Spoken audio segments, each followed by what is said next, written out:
I grew up in a cult, and not a benign one.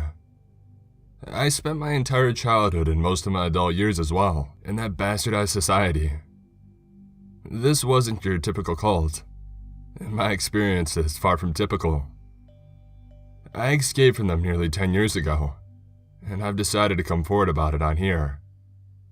Why come forward now, you may be asking? There's no particular reason, although recent headlines have jogged my memory. These headlines are not related to my experience in any way, but they are about another cult.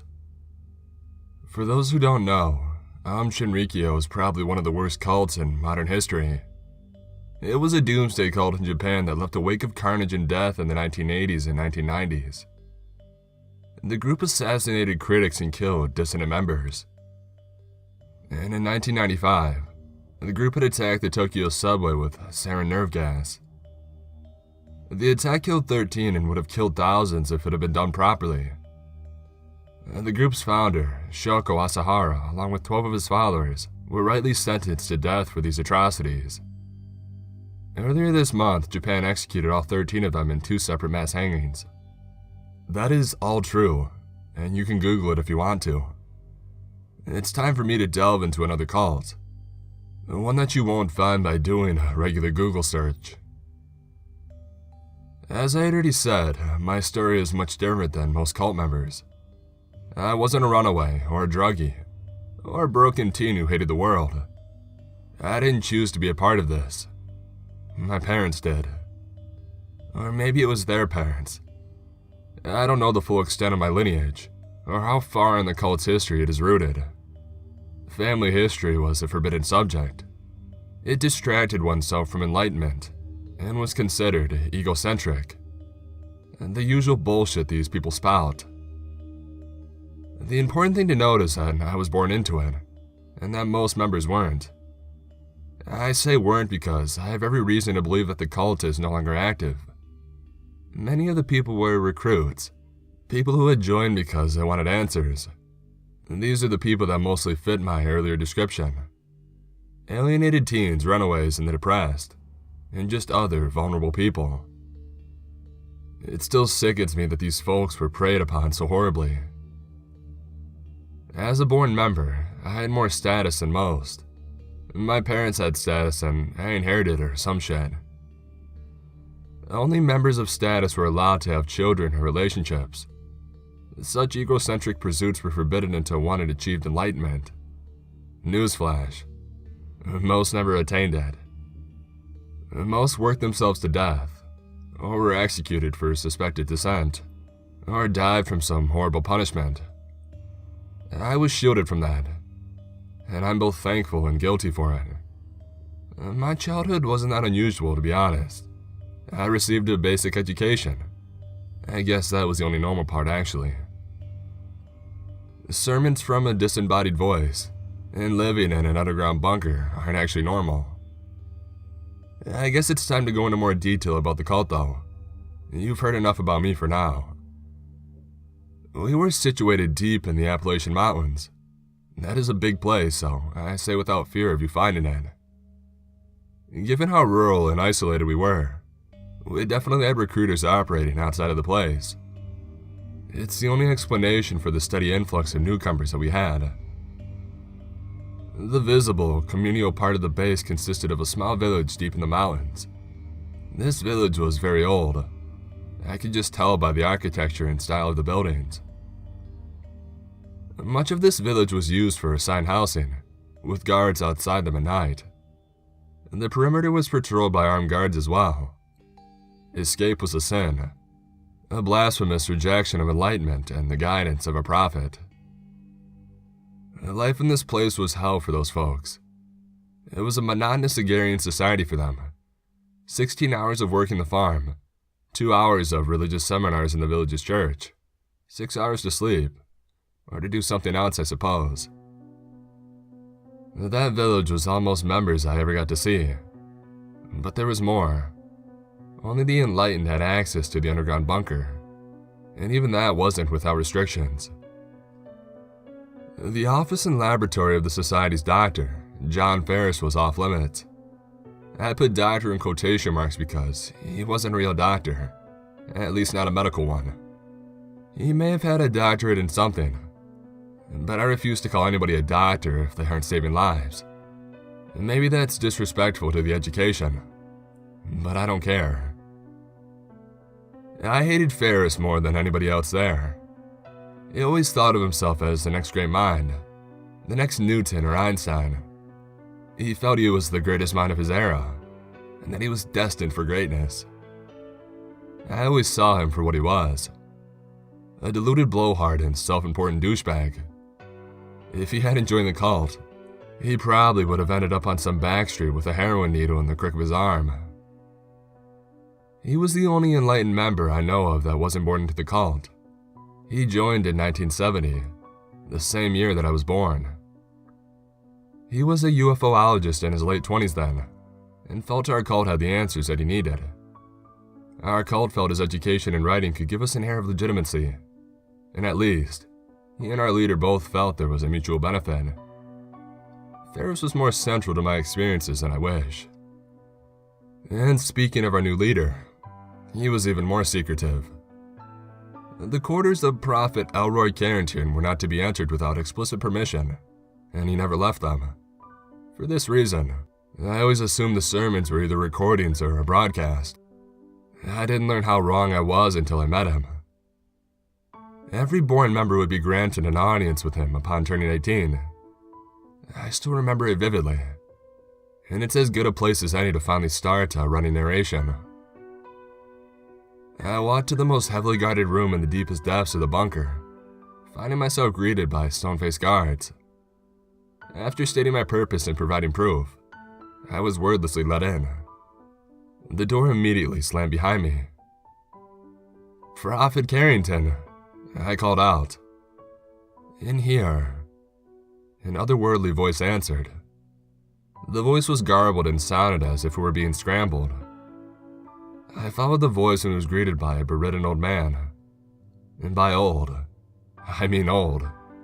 He was withered and wizened, with skin stretched over a skeletal frame. His face was gaunt and his eyes were sunken. "Hello, Brother Robert," he said. His mouth barely even moved as he spoke. I bowed as I had been told was required by the decorum. "Good. I knew your bloodline was enlightened. I suppose you would like to know some history," he continued. "Yes, Prophet," I answered. "I found our little slice of heaven 123 years ago. I know that sounds impossible, but enlightenment makes the impossible happen." I remained silent, captivated. I had not yet questioned my upbringing. "This country was still in its relative infancy when I was born in the year 1800. Carrington continued. "I was always fascinated with the universe, with life and death, with this world and this plane of existence. I was convinced that there is more than this life, but I also viewed the Judeo-Christian teachings as a falsehood. I'd only briefly heard of that religion growing up. I now suspect I was being told of it so I'd understand his speech." Carrington continued his story. "For years, I just stared at the stars, wondering what knowledge they held. I was taken for a fool, the village idiot. Years passed and I feared I would never find the truth. I still remember the day that I was vindicated. It was 1865 and I was getting older, and I feared my flame would be extinguished before I found the answers. But he finally came to me one night as I watched the stars. A crashing, burning ball of metal. Inside this strange, crashed vessel was an inhuman being. I followed my instinct when I ate this alien's flesh and I drank its blood, believing that it would extend my life indefinitely and provide insight. It did, but it also paralyzed me from the neck down. But it was worth it. I am still alive at the age of 188, and I know the truth. Life exists on many planes. Ordinarily, they don't touch, but through enlightenment, we seek to integrate them, to open the gateway, and to allow other presences into ourselves and our world. to enlighten the entire world. I stared in awe, as if I were an ordinary child who had just learned the truth about where babies come from. "Now, do you pledge to dedicate your life to the enlightenment of the world, Robert?" Carrington asked. "Yes, I do," I replied solemnly. "We will see," Carrington responded. "You must prove your dedication now. It is time for your confirmation." "What must I do?" I asked. "Part of achieving world enlightenment is purging the world of filth. Last night, a member tried to flee. He insults the world in my teachings. Prove yourself worthy and purge him," Carrington stated. I felt shock. For the first time in my life, I was hesitant about something.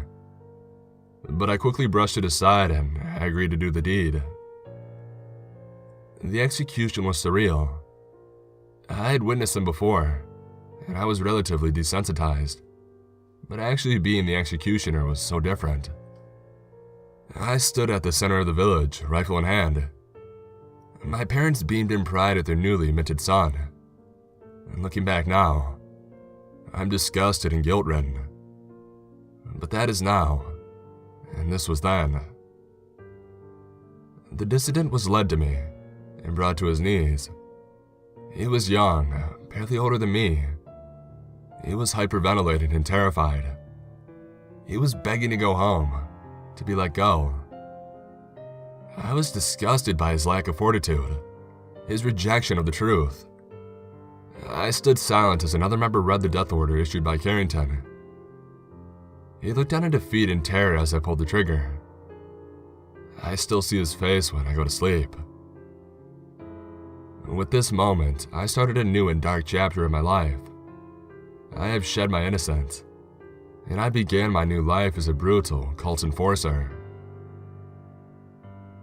A lot of years were a blur after my confirmation. My memory gets a little hazy sometimes, considering the unchanging role I had for several years. This in no way mitigates anything I did, but it is important for my own well-being to remind myself I was practically a zombie then. After killing the descendant, I was officially an adult in the society. My parents had done their job and raised a productive member.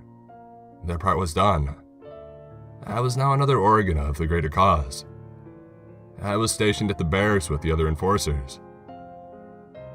I had no say in being an enforcer. It was my predetermined role. Nobody chooses the role. I guess I should be grateful I wasn't picking up crops or cleaning up shit like the poor bastards that were conned into joining. I should be even more grateful I wasn't chosen to be a rat in the lab of Dr. Ferris. More on that later on. In all honesty, being an enforcer wasn't all action, killing, and torture. Most of it just involved guard posts, patrols, and motivating workers to do better. However, it was not an easy life. First of all, there was the rigid structure of the life. That same rigid sleep and wake-up times. The self-criticism seminars. There was the fact that we were not friends with anyone, not even each other. You see, there were incentives to inform on one another, reporting someone for hearsay yielding the reward of enlightenment. But even that wasn't the worst part of the duty. The worst part was the commander of the enforcers, Jeff Warren. He was probably the meanest son of a bitch that I've ever met. One time, I saw him break the legs of a fleeing member just to watch them try and crawl away. He finally bashed their head in with his rifle after getting bored. A lot of us were disgusted by this wanton brutality, but nobody had the guts to speak up. I would eventually have my share of an experience with him too. I didn't kill anybody for a couple of years after starting my career, but it was only a matter of time. I committed my second killing on a warm summer night in 1990. I spent the better part of the night patrolling the compound walls, rifle at the ready, just as I had been doing for 6 uneventful months. But tonight, something happened. I heard footsteps below, and I found an attempted escapee in my flashlight. I didn't even hesitate. I just opened fire. Part of me did so because it was my training. The other part of me did so out of fear for what would happen to me if I didn't do my job. I love a shot. I rode around to see a fellow enforcer, Mary. The two of us had become pretty good friends in the last few months. Well, friends was a frowned-upon term in the town, but we were definitely on good terms. Just doing my job, I said simply. It was true. Anything less would be an indication of my post. So modest, she smiled. Modesty is a key aspect of enlightenment. I did my best to brush off these thinly veiled flirtations. After all, one needed to prove to form a union or procreate. I was commended for the successful killing. The only thing worse about remembering murder is having been rewarded for it. Yet another face that sometimes haunts my dreams. I actually didn't kill anybody for 5 years after that, although I did out a fellow enforcer for being critical of Carrington. He disappeared afterward, but I know I basically signed his death warrant. My next physical killing came in 1995, and this one was a big deal. This wasn't some recruit realizing their mistake and trying to flee. This was a born member renouncing her life's teaching and successfully escaping the town. This is one of my most vivid memories. It was the weekly sermon in the town's church. Carrington was giving a speech about the existence of other worlds and of the fluidity of our own dimension. All was normal when one of our born members, Sister Gwen, stood up suddenly. Lies! Lies! It's all fucking lies! She screamed. Everybody froze, petrified with shock. Some members' mouths were agape in disbelief. This is the only world meant for us. The others are inhospitable, not meant for contact, she continued. Silence, you heretic, Carrington hissed. Carrington came into contact with beings from another world and was permanently disabled. We aren't meant to interact, Sister Gwen shouted. Kill this insolent traitor. She spits in all of our faces. Came to the telepathic order from an infuriated Carrington. Gwen was dumbstruck, as if she only realized the gravity of what she had just done. With a look of fear, she turned and ran out of the doors of the church. Groups of enforcers were quickly mobilized to hunt her down. As luck would have it, I was the one that found her. It was the first time in my life I had left the compound, but I wasn't exactly lost. During my education and training, I had seen maps and had learned how to track people. When people flee in a panicked hurry, they tend to leave an easy trail, and this was no exception. I had found Gwen in an abandoned shed. End of the line, traitor, I said as I aimed my rifle at her. Please, I was trying to save people. I was as devout as the rest of you, but I just couldn't keep quiet upon learning the truth, she pleaded. This isn't my choice. Carrington wants you dead, I replied dryly.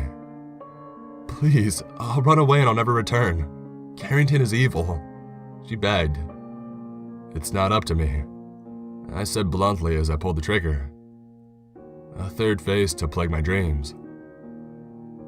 When I returned to the town, I saw all of the members were packed into the square. In the center of the square were Gwen's relatives, her parents, her two brothers, and her son. I returned in time to hear the end of the speech being given by Carrington, and as always, it was only his voice. The bloodline of that wretched traitor is impure. It must be cleansed from our creed, and by my decree, order that all blood relatives of this heretic be purged immediately. Brother Jeff, the honor shall be yours. Carrington's voice sounded more intimidating than ever before at that moment. Jeff Warren smiled as he stepped forward. Other enforcers shoved all 5 of the guilty by association family to their knees, and one by one, Warren coldly pulled the trigger. But when he got to Gwen's husband, the last one, the gun jammed.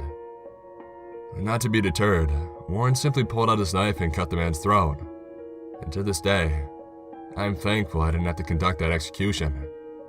But that day still had a strong effect on me. Glenn must have felt strongly in her beliefs to have espoused such views, and her family sure was together in the last moments, not just physically but emotionally. For the first time ever, I found myself questioning the restrictions on family and relationships. Perhaps these things were not egocentric and blasphemous, but I still walked the straight and narrow. But my beliefs would be further tested in the coming years. The year was 1997, and I was one of 4 enforcers chosen for an assassination. An assassination outside of our base, and outside of the Appalachians as well. One of our recruiters had fucked up. Not only had he failed to entice a teen into joining our cause, but he had put us in the crosshairs. The teen's father was a private investigator, and he had done a lot of digging, and he had found a lot of dirt. If he wasn't stopped and he went to the press, it would be over for us. Before leaving for this assassination, we were sent to meet with Dr. Ferris. That bastard aged like milk. In his late 50s with a receding hairline and a predatory smile, he looked creepier than ever.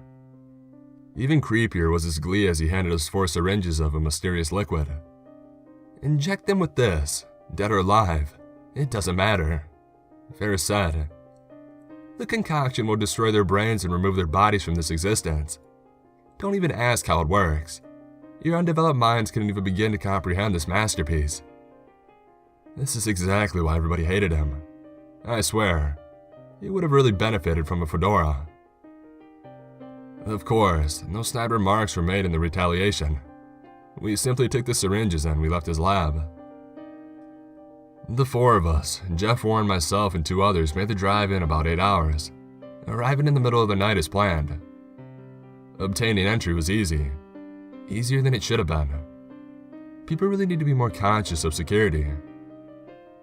The other 2 acted as lookouts while Jeff and I made our way through the house.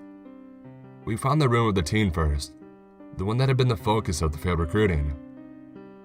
Jeff clamped a hand down over his mouth while I jammed a syringe into his neck. It was a phenomenal effect to behold. The teen's body glowed green, pulsed several times, and he vanished. And by the looks of it, it was a very painful process. With this deed done, we moved on, finding the master bedroom next. My needle, without fail, found its way into the investigator's wife. The investigator was more difficult. He woke up and attempted to make a break for it, but I had punched him in the face, sending him tumbling back into Jeff. Jeff then jammed the syringe into him. As he faded from this realm, he said one thing: "Save the children." That was the latest of moments to make me question my life. But this wasn't the time to get cold feet. We barged into the last room, finding the remaining son. I pulled out my gun, wanting to give him a merciful end, but Jeff was having none of it. "Didn't they ever tell you to not waste a bullet?" He scoffed at me as he grabbed the last son and injected him, smiling the whole time. This was wrong. This man had a family, and his family was supported enough to have rejected our cult. He hadn't been decadent or selfish. Hell, the father had even thought of others and not himself in death. Having family isn't egocentric. I had been misled. The revelation forced me into this meditative state on the ride back to base. I wanted to have personal relations, but I also didn't want to abandon everything that I knew. Eventually, a compromise had crossed my mind. Mary. We had been as close to friends as we could in the last few years. Maybe she would take this leap with me. And she did. For the first time in my 27 years, my life had personal meaning. But it wasn't to be. We were fools to think this would work out well for us. We saw each other when possible, but our cover was blown when she became pregnant. Well, hers was. She refused to give me up, and I ruined my life for that. Having children or relations without approval was a serious offense. I would have been executed along with her if she had betrayed me. This was the final straw for me. An individual, in the act of selflessness, had saved me. This was the 3rd time that I'd seen family and camaraderie. This wasn't egocentric. It was human nature. I had been lied to my entire life. I had to get out of this cult. I bided my time, hoping I wouldn't have to kill in the meantime. I was always vigilant for a chance to escape. For 3 years, I kept my eyes open for a chance. And for 3 years, nothing happened. It's a miracle that I wasn't killed in those years. I came across 3 members trying to flee and I let them each time. All 3 were hunted down anyway. But I tried. In the year 2000, a wrench was thrown into my escape plans. I was so angry at the injustice that I had perpetuated, and that still surrounded me. The prospect of another family execution was too much for me to bear. A family of 3 had been condemned to die for the shocking crime of refusing to separate on the child's 18th birthday. And once again, Warren was the executioner. Something inside of me snapped as I saw the 3 ready themselves for demise. I had lost of escaping, and I decided I'd rather die doing something right than hate evil for another day. I charged and I tackled Warren before he could pull the trigger. He dropped his pistol and I picked it up as I pinned him. Everybody erupted around me. "What the fuck?" Warren began. "Shut your damn mouth," I shouted as I pressed his own gun to his head. "You've killed children, reveled in torturing innocents. Enlightenment is bound in blood. You know this." Warren smiled. "Well, it's time for my own enlightenment and redemption," I replied as I pulled the trigger, splattering Warren's blood on the ground. The stunned silence was ended by shouting from other enforcers, and I was quickly subdued. I was dragged down to the depths of the bunker, and I thought I was getting taken for certain death. I would have welcomed it at that point. I was about to face something much worse. I was about to be thrust into rock bottom. After being taken down into the depths, I was thrown into a small holding cell. I'm not really sure how long I've spent there. Time tends to creep by when isolated with nothing to do. And at any rate, it was probably just a few hours. The door opened. 2 gruff enforcers stood outside of the room. "Carrington has determined your fate," one of them said. I braced myself. I was certain that I was going to die. And although I had made peace with that prospect, it's still tough to stomach. "You've got a friend in a high place. You're not being executed," the other enforcer said bitterly. "Then what's happening to me?" I asked hesitantly. "You're going to be working for Ferris," one of them said. And so began rock bottom. Ferris ran his laboratory like a cult of its own. No leaving the lab without permission. Sleeping quarters are kept locked. No forbidden conversation. Apart from the doctor, the only interactions I had were with my fellow lab workers and test subjects. These experiments keep me up at night. Truly unnerving. When I began my time at the lab, there were 2 experiments underway. One involved reanimating the dead. The other attempted to restore damage caused by brain injury. And to make matters worse, Ferris was attempting to reanimate the corpse of Jeff Warren.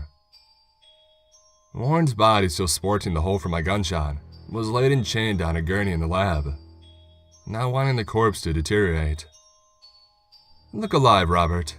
You owe me your life. I convinced Carrington not to kill you. Someone with your guts would be great for the field of science," Ferris said to me as he prepared the experiment. He had some sort of book or tome, an otherworldly one. It looked like madness, like her eyes shouldn't be looking at him. I would eventually learn that it was recovered by Carrington himself in the initial crash over a century ago. Ferris started reading from that book, chanted in some language that was not of this world. As the chanting continued, I suddenly felt as if we weren't alone in the room. To my shock, Warren's corpse stirred, and then spoke. But it was not Warren speaking. "Who are you? Where am I?"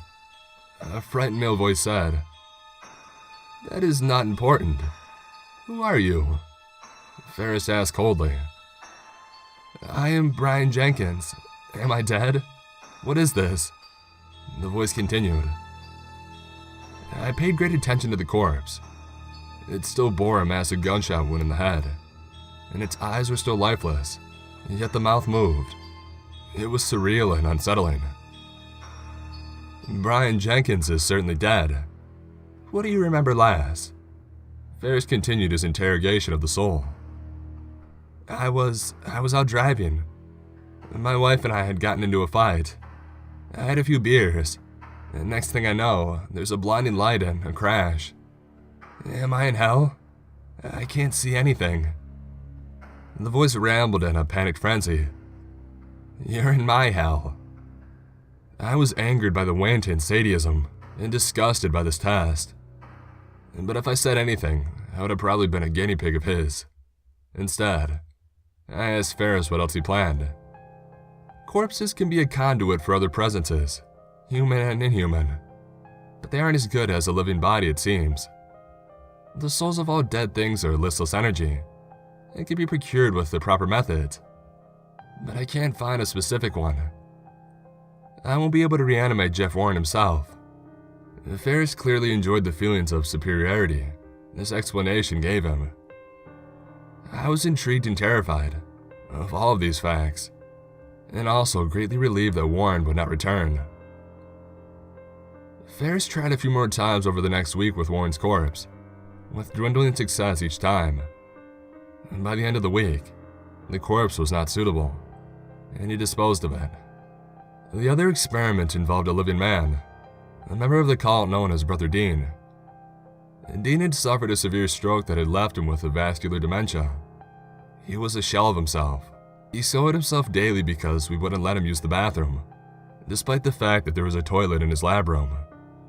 He also frequently asked about his confirmation to the cult, even though that had been many years ago.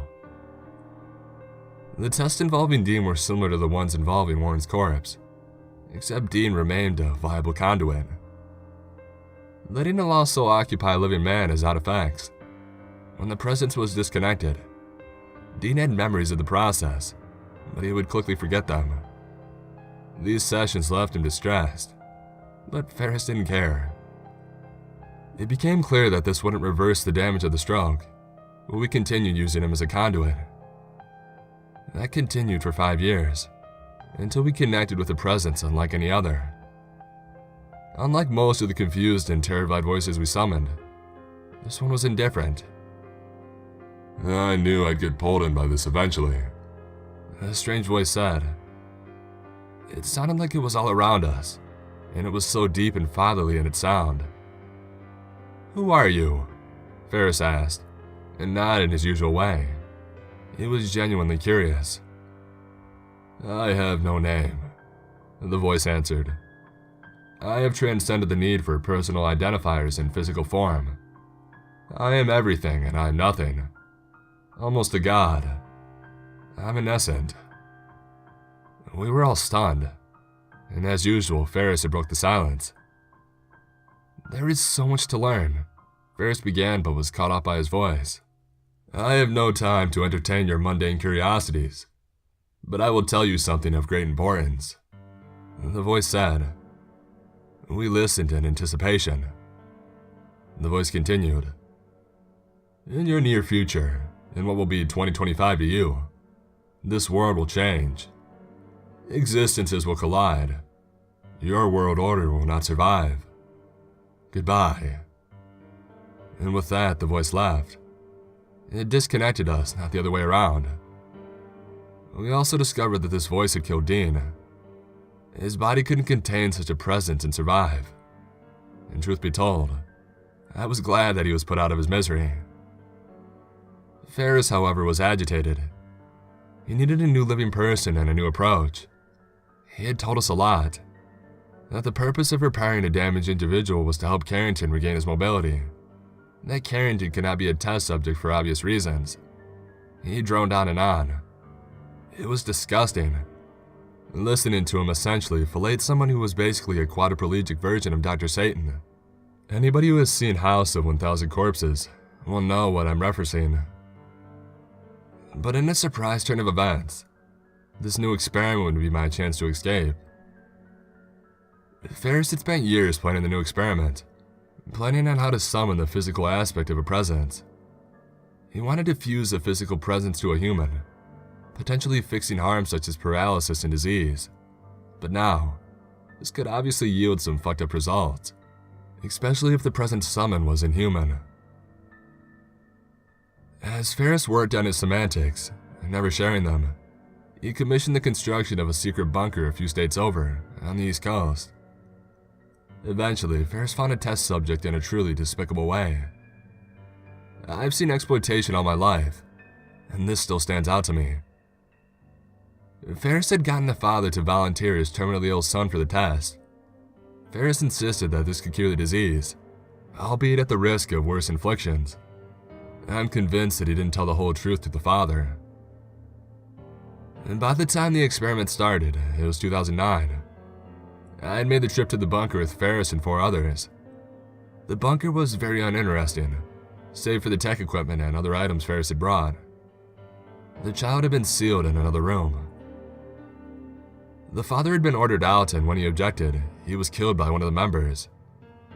My revulsion against the cult reached new heights at that, and I was determined to escape or die trying during the test. It wouldn't be easy, considering I was the only one with no gun. I couldn't have one considering my past. Ferris started chanting, and it sounded and it felt different. On the closed-circuit feed of the boy's room, we saw him convulsing, but then the whole bunker shook, and multiple presences seemed to have entered the boy's room. This was out of control. Ferris had only meant to connect with one presence and was visibly unnerved.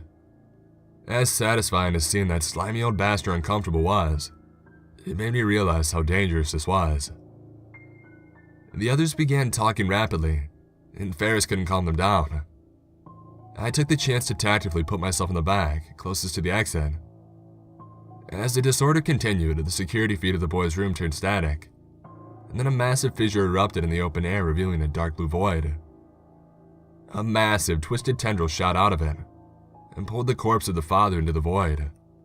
One of the fellow men turned to flee, only to be shot in the head by Ferris. "God damn it, hold your ground!" he screamed. The man was still panicked but did so. And then it happened. A huge beast emerged from the void, entering our world. It was tall, probably around 9 feet, and it looked like a swarm of lesser beings. It was a liquid black, with its mask constantly wiggling like a massive ant's would. Its eyes were 2 small red orbs. It was so thin, basically skeletal. In lieu of a mouth was a hooked beak, with a barbed proboscis in place of a tongue. Worst of all was its 4 arms, each ending in a massive clawed hand. It swept its hand out, and to my immense satisfaction, it gutted Ferris. His mouth popped open in shock, and his lifeless form crumpled to the floor. We were also paralyzed in fear as it spoke. It fucking spoke. It said it was going to slaughter our allies and friends back at our base, that it was free to roam our world now. And at that, one of the men opened fire, but the bullets had no effect. The thing snarled and swiped its claws, decapitating the man. And that finally broke our paralysis.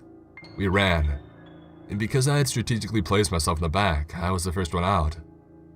I slammed the door shut, sealing the 2 other men in the bunker and condemning them to death at the thing's hands. I had to do it. It was my chance to escape. I ran after that. I ran and I didn't look back. I've been listless since then, just drifting throughout the country.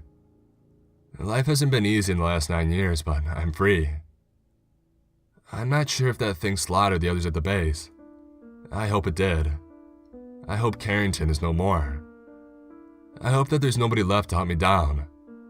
And in truth, I can't be found. I'm basically a ghost.